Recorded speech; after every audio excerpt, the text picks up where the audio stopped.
Hello viewers, আসসালামু আলাইকুম। আশা করি আপনারা সকলেই ভালো আছেন। তো আপনারা দেখতে পাইতেছেন যে আমি একটা কাজের একটা ভিডিও দিছি।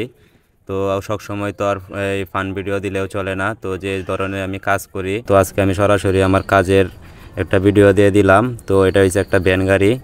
তো ভ্যান গাড়ির মধ্যে আজকে আমি ডিফারেন্সিয়াল সিস্টেম গাড়ি বানাইতেছি। তো আপনার সাথেই থাকেন। তো সারাদিন কাজ করলাম, তো গাড়ি সব ঠিকঠাকই আছে। তো মোটরটা একটু ভেজাল করতেছে, তো মোটরটা এবার ঠিক করতে হবে। তো হয়তো মোটরের আইসিটা শর্ট হয়ে গেছে, তো আপনার সাথেই থাকেন। তো মোটরটা শর্ট যে কারণে আজকে আমার গাড়িটা চলতেছে না। এবার মোটরের আইসিটা খুললাম, তো খোলা শেষ। তো আইসিটা আমি লাগাইতেছি। ইতিমধ্যে তাতালটাও বসিয়ে ফেললাম। তো তাতালটাও ফিট হওয়ার পর্যন্ত আমার অপেক্ষা করতে হবে। তো আইসির লাইনগুলা সবই ঠিকঠাক আছে। তো মাপার পরে দেখলাম যে আইসিটা শর্ট। তো যেহেতু শর্ট, তো আমার আইসিটা পাল্টানো লাগবে।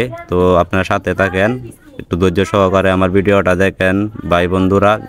আমার ফ্যান ফলোয়াররা যারা আছেন, আমার ভিডিওটা সম্পূর্ণটা এটা দেখবেন। আর যারা যারা এই সব ধরনের গাড়ি, ডিফারেন্সিয়াল সিস্টেম গাড়ি বানাইতে ইচ্ছুক, আপনারা অবশ্যই কমেন্টের মাধ্যমে জানাবেন। তো এবার আইসি লাগানো শেষ। তো এবার ফিটিং করতেছি মোটরটা। তো ফিটিং করার পরে দেখি কি হয়। তো মোটামুটি আইসি লাগানোও শেষ। তো এবার আবার তার দিয়ে আমার চেক করতে হবে, দেখি গাড়িটা কি ঠিক করে চলে কিনা। তো ইলেকট্রনিক জিনিস এগুলো কিন্তু খুবই বেজাইল্লা জিনিস ভাই, যেটাই ভাবেন আপনারা। তো ইলেকট্রনিক জিনিস অনেক সময় তার শর্ট শর্ট থাকার কারণে কিন্তু গাড়ি চলে না। অনেকগুলাই তার, তো সামান্য একটা ছোটো তারের কারণেও কিন্তু গাড়িটা চলবে না ভাই। তো আপনার সাথেই থাকেন। তো এবার তারগুলা সম্পূর্ণ লাগানো শেষ করলাম। তো লাইনটা এবার ডাইরেক্ট করে দেখলাম যে গাড়িটা চলে কিনা। আইসি লাগানো শেষ। তো আইসিটা লাগানোর পরেও কিন্তু মোটরটা ঠিক করে চলতেছে না বিকজ আপনারা দেখতেই পাচ্তেছেন।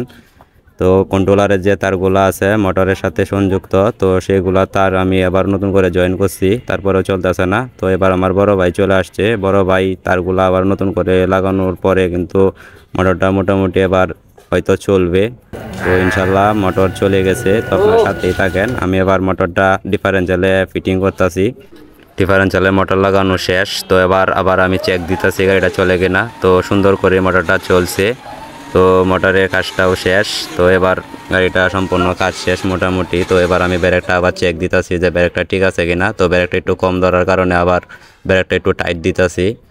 তো টাইটও দিয়ে দিলাম ব্রেক। তো এবার আমি আবার পুনরায় চেক দিতেছি যে গাড়িটা সঠিকভাবে চলবে কিনা। তো এবার ব্রেকটা দিয়ে দিলাম, ঠিক আছে, সব ঠিকঠাক।